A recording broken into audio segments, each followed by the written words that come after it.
So what are we up to here? We're up to the Gemara in the Megillah, and we're up to page 29a, Chavtes Amud Aleph, and we're up to over here. Let's see, where do we go? Tanya Rabbi Shimon ben Yochi Omer. That's where we're up to. It looks like we just lost him.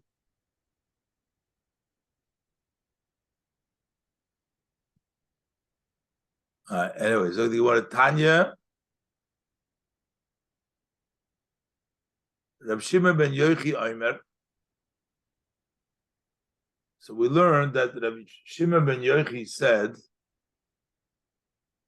Boy urei kamo chavivim Yisrael lifnei HaKadosh Baruch Hu. How dear are the Yidden before HaKadosh Baruch Hu? He was talking about before that in order to eulogize how much people you need, to honor and everything else. So he brings in a statement that Rav Shimon bar Yochai says, come and see how dear the Yidden are before Hashem.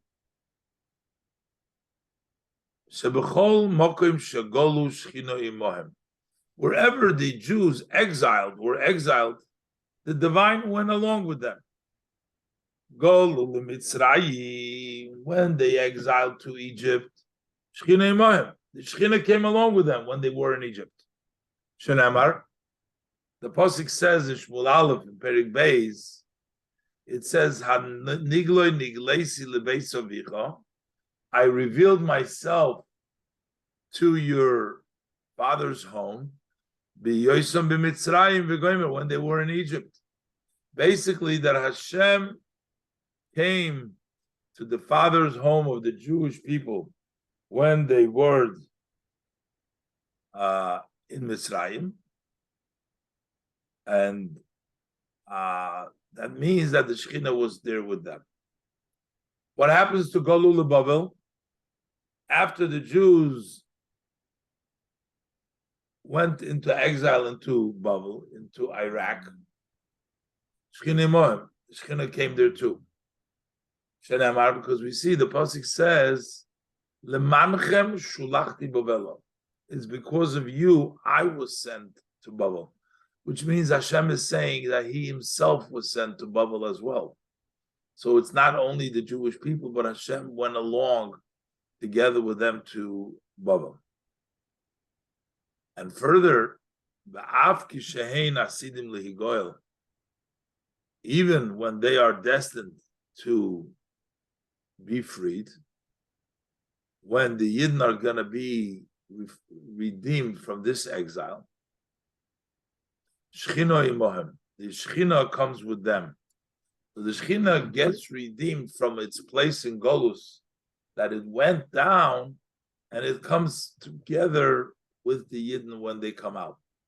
Shenemar, because the Pasuk says in the Dvarim, Perik Lamed, it says, V'shov Hashem elikecho es shibuscha.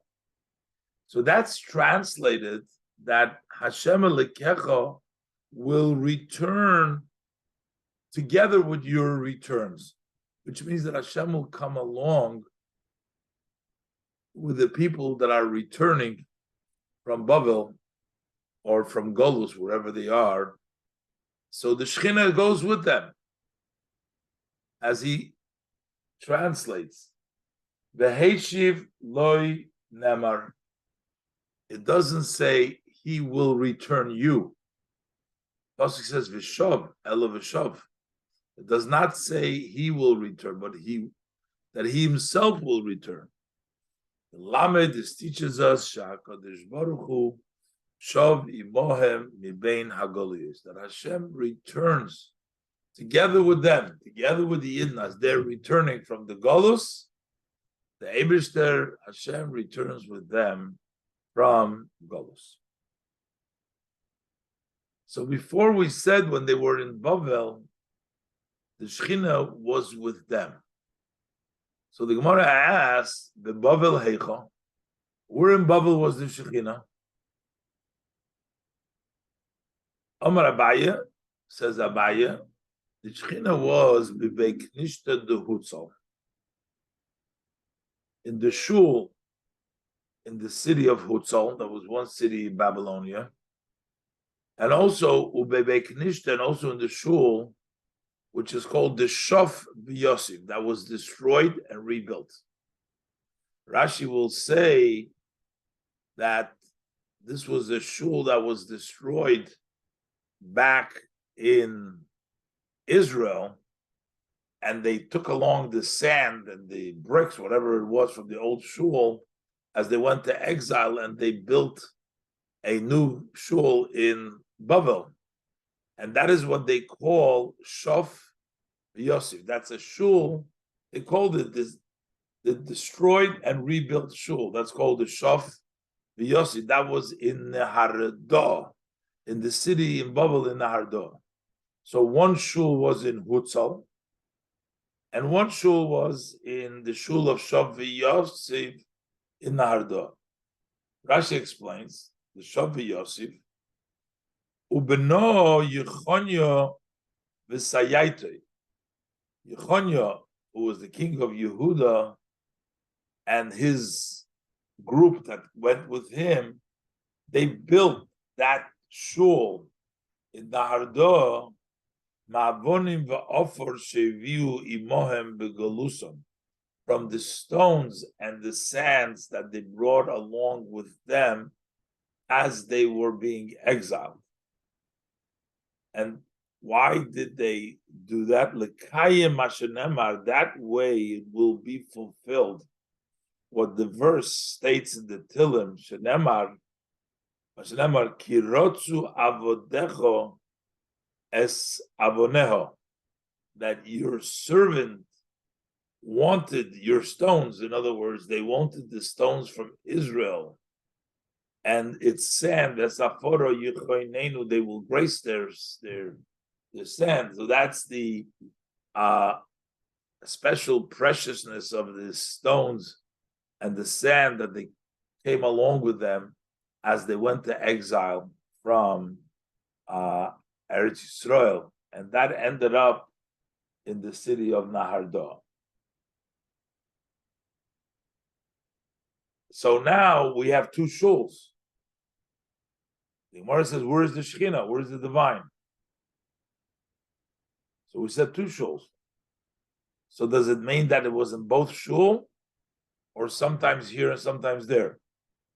So the Gemara says, "V'loy tema hocha v'hocha." Don't say that it was here and there in both places. Elo zimnin hocha, zimnin hocha. But it was, sometimes it was in this shul, sometimes it was in Hutzal, and sometimes it was his shul, it was in Nahardo. Omar Abaye, said Abaye, Teisili, that should be a zuchus for me. It counts it as a zuchus, that even the chimarachikno parsa, even if I'm a distant a parsa from that shul in Nahardo, the shul that was broken and built, Ailino matzlina hosam, I would go up and I would daven in that shul. I mean, it's a shul that had the Shekhinah over there. So he says, even if I was a parsa away, I'd make it my point to go up and daven there. The chimarachakna parsa of Rashi, even if I'm distant a parsa, ani nichnas lihispalel b'soichoy, I go into daven inside that shul. The Gemara relates, it was Abu de Shmuel the Levi, the father of Shmuel and Levi.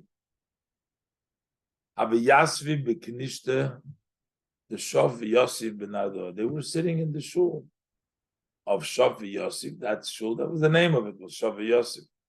That was destroyed and rebuilt in the city of Nardo. Asi Shechina, the divine came. The Shechina is in Babel, so the divine came. To know exactly what that means, but so the divine came. Shomu kol riksha. So they heard there was a sound of some noise. unexplained noise. Unexplained noise. So that must be that it was the Shekhinah was there. They heard a noise. So Kamu Benafku. Since the Shekhinah came, they got up and left. I'm not sure if the Shekhinah is there, then you should stay there. I mean, it doesn't. But apparently, it was a manifestation of the Shekhinah on a bigger, deeper level, which you couldn't be there. So they got up and left. But Rab Sheshes was another Amoira. He happened to be blind. Rab Sheshes Saginor happened. Saginor means he has a lot of light. They say it as a way to describe somebody who's blind. He says he has a lot of light. And he have a Yosef Eknishta the Shavu Yosef ben Hardo, and he was sitting in the shul of Nahardo over there in that shul. Shechina, and the divine came, but Nofik, he didn't leave. He stayed there. The Shechina was there. He stayed there too.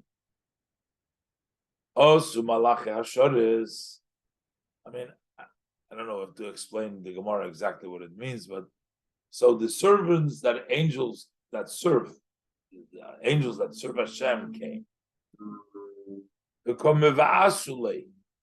And they were scaring him. They were scaring the angels, scaring Rav Sheshes. Amar Lefonov, so he said before Hashem, Rebbeinu Shalom, Master of the world, Oluv v'she'ene Oluv. You have one who is a shameful, talking about himself. He's a shameful one. Can't see, can't go out by himself. He needs somebody to take him out because he was blind. So he calls himself an Oluv, somebody who's degraded. And v'she'ene Oluv. And then you have somebody who's not degraded. Talking about the Shekhinah.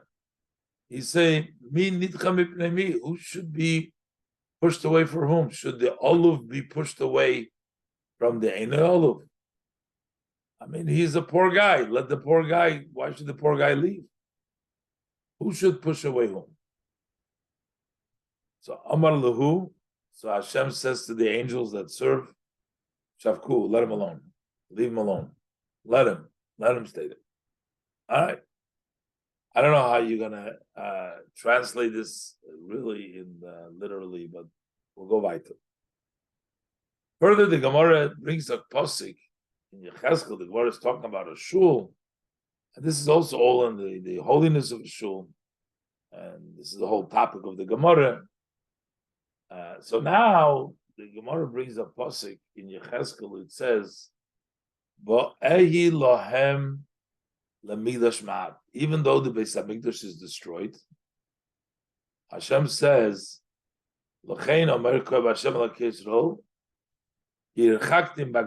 although I have pushed them away amongst the nations, and I scattered them in all the lands, I will still be for them for a miniature sanctuary in the lands that they came to, so that there's sort of a miniature Beis Hamikdash in the places. Where is that miniature Beis Hamikdash? I'll be for them for a miniature sanctuary. Amar Rabbi Yitzchok, says Rabbi Yitzchok, Elu bate knesiyas ubate medrashes shebebavel. This is the shuls and the study halls that are in Bavel. They are the Migdash Ma'at. They are the miniature sanctuary. So all the schools and all the study halls in Bavel. But Rabbi Eliezer says, Zebeis Rabbeinu Shebel Bavel. That is the house of our master teacher in Bavel, which is Rav. That's the house of Rav. That's the Migdash Ma'at. That's where they would get together, would study, and Rav would lead them. That's the Migdash Ma'at. So the Gemara Vayter. Darash Rava. The Rava expounded. Maidik Siv, what is the meaning of the verse? This is in Tehillim, in chapter 90. Hashem mo'oin atoh yisolonu. Hashem, a home you are for us. Ma'on is a home. It's a home that you were for us. What does it mean? So he says, Elu bote knesiyas ubote medrashas. The home that you've been for us, this is the study, the shuls, the place of pillar of prayer, and the place of learning. Amar Abaye, says Abaye, Meireish, in the beginning, Have garisno beisa umatzlino bebei knishta. I used to study in the house, and then I would pray in the shul. On the Shama it lahoduk Amar David, but once I heard what David said, until in Perikov Pasuk Ches, he said, Hashem ahavti ma'oin beisacha. Hashem, I love the dwelling place of your home, the ma'on of your home.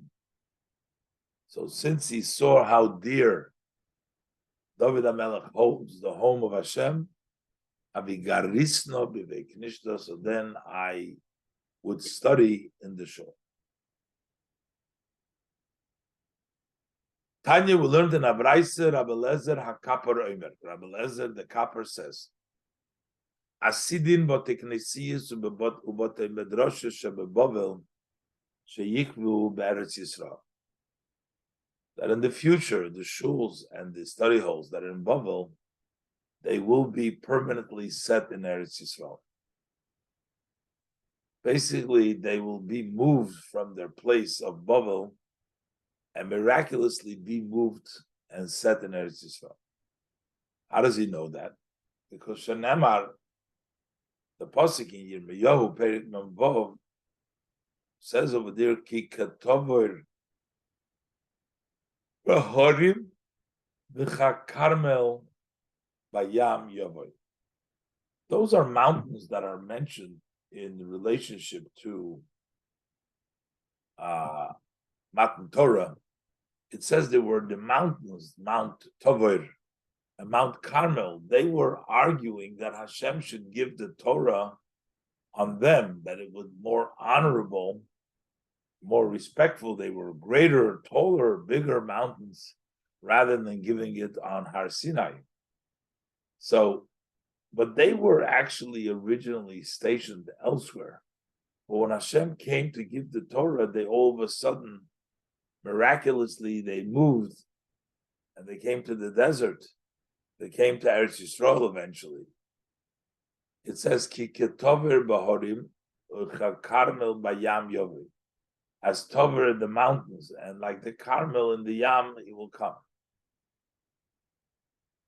He's talking about the prophecy over there, that it will take place. Carmel bayam yovi, Dr. Rashi, Lomadnu. So this we learn, Sha'ovar Carmel as Hayam. That Carmel went through the Yam. I guess for Tover we don't have a pasuk, but Carmel, it says Bayam Yove is going to come through the Yam. So we see that the Carmel passed the Yam. When did this take place? By Mosai Hoyo. When was this? Shas Matan Torah.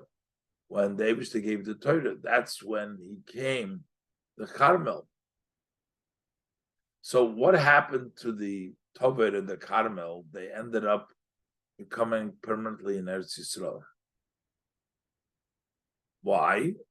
Because they came to Eretz Yisrael temporarily to be there for Matan Torah. So dvorim kal v'chomer. So then this matter is a foratory. Uma Tover v'Carmel shalei elo lifisho lilmod Torah.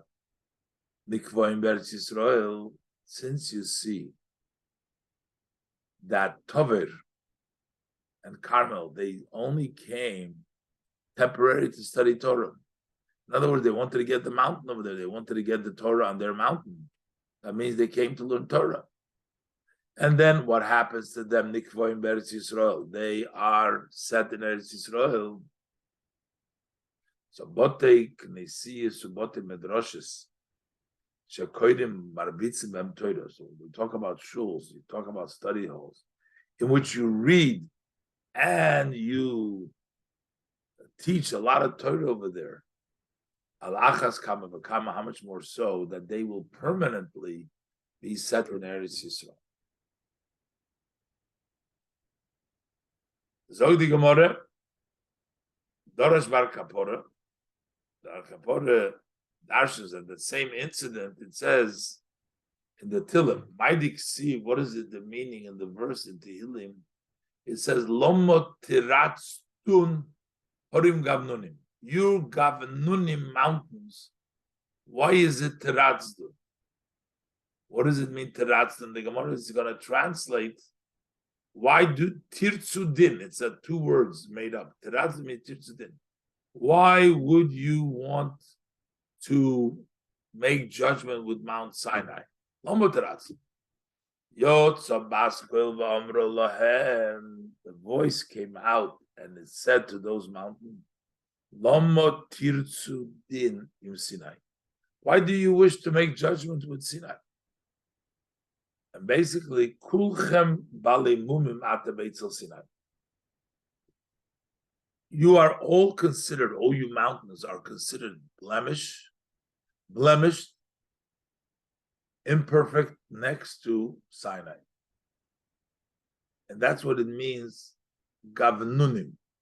The word gavnunim means like a blemish. Ksiv hocho gavnunim. Over here it says gavnunim. Ksiv hoso. Over there when it talks about the defects of a kohen, it says oy gibein oy dak. So we use the word gibein over there. That means a leprosy. And that's why we're saying that the mountains, Gavnunim, are those leprosy. Amar Ravashi, says Ravashi, Shema Mino. So from this we can learn, Hai Man the Yohir. This person who is arrogant, Balmumhu, is considered to be a defective. Because the mountains, they were arguing that they deserved the Torah to be given on them because they were great. So they had that arrogance.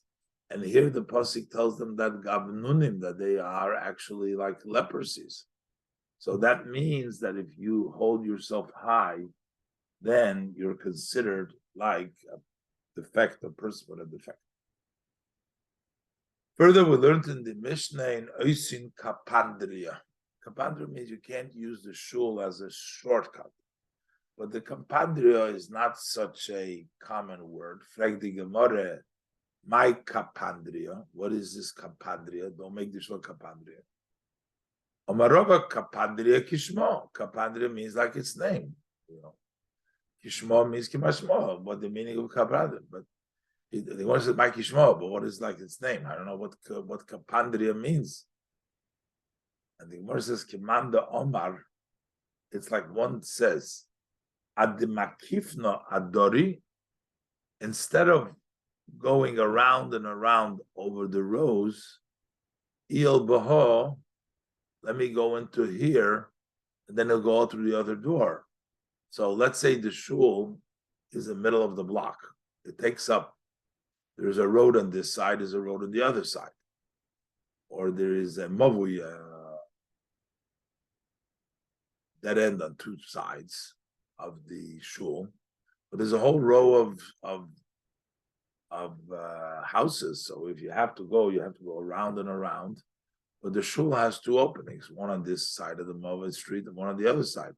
So you want to make a shortcut. You want to go into the shul to get to the other side instead of going around and around. So like one says, he says, Adi makifna adori. Instead of going around and around over the rows of houses, El Baho, let me go into the shul, and he'll go out through the other side. So Rashi explains, Adimakifna Adori El Baho, Ba'oid Sha'akiv Shuris Shalbotim Alolu, while I would go around these rows of these homes, Akanas Derech Habayis Hazeh. So let me go in through this house. And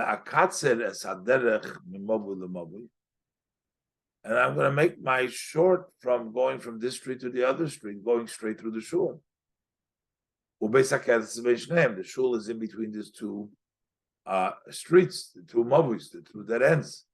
So he wants to go through the shul. That's called a kapadria, and that's you're not allowed to do. Amar Rababo, says Rababo, Im hoya shvil meikara. If there was a passageway, originally before they built the shul, there was a walkway to go through from one street to the other. Now they put the shul in that. Now you have to go around. Then you can go through the shul. Im hoya shvil meikara. If there was a passageway, it was a path to begin with. Before the shul was built there, then mutter, then it's permissible. Omar Rav Nachman bar Yitzchok says, Rav Nachman bar Yitzchok, Anichnas al menas sheloi lasis kapandria. If you go in on the understanding, you're not going to make it a shortcut. So you come in from one street to the shul, it doesn't mean that you have to go back through that door. Once you're going into the shul because you want to daven, you can go out to the side that is closer to your other house that you want to go to. So if you entered Amanas Shaleilas is kapandria, not to make a shortcut, then Mutar Lasis is kapandria, then you couldn't make it into a shortcut. So the fact that you're making it way shorter, that's okay.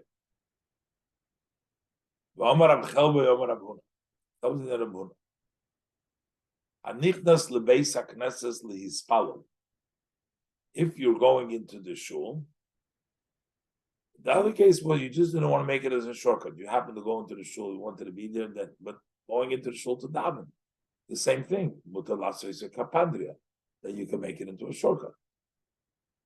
So now we find in the pasuk in Yecheskel and Perek Vov, over there the pasuk says, "Ubevoi am ha'oretz lifnei Hashem b'moyadim." When the people of the land they came to Hashem, they came to the Beis Hamikdash during the festivals. Habod derech shar tzofan lishtachavos, those who came from the northern gate to bow down, Yetze derech shar negev, goes through the southern gate. So you see, they made it a kapandri. You didn't go back to the gate that you went into. You went in from one direction and then the other direction.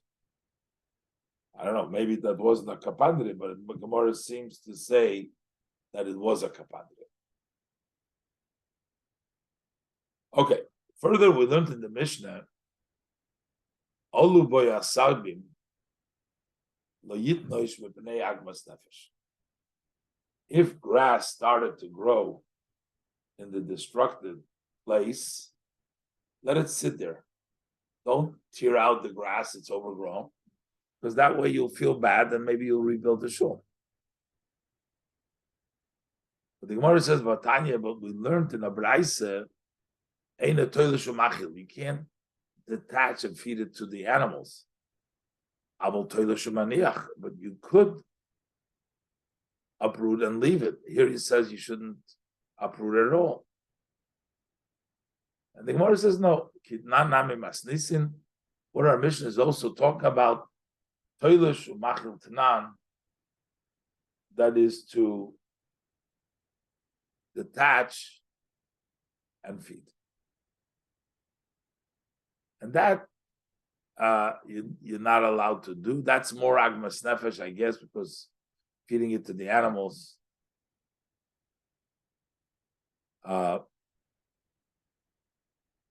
So I guess toilish umachli you're not allowed to do, but to just toilish it's okay, just to detach. Since we talked about a shul, how respect, the Gemara goes further about a cemetery. We learned in a Braisa, Beis Hakvoris, a burial place, a cemetery, Ein Noegim Boy Kalus Reish.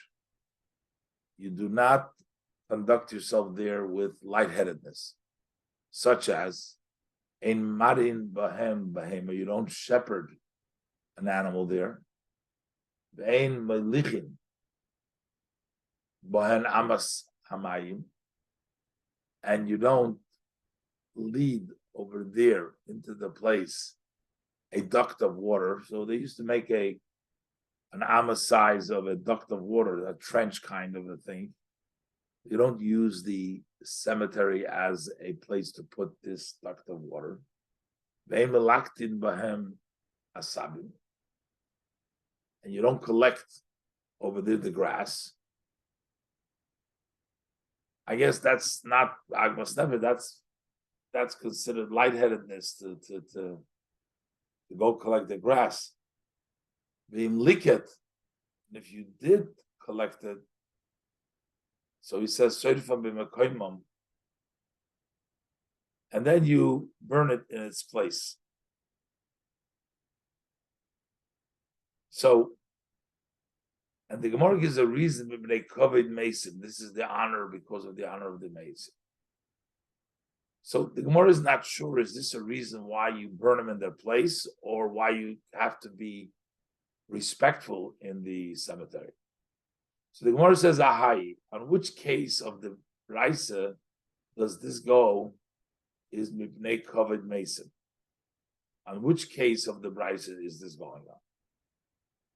So the Gemara says, Ilema Seifa, if it goes on the Seifa where it says that if you collect it, you burn it there. Kivon Sheser from B'Mekoymom, you burn them in their place. Microwave mason. What kind of an honor is it for the mason? I guess maybe if you brought it to them or something that would be. But this was a lot of issue. But we're talking about the whole principle. Why do we have to keep ourselves in a respectful way and not to be lightheaded in the cemetery? Is because of the covet of the mason that are there. It goes on the case of a Kalus Resh.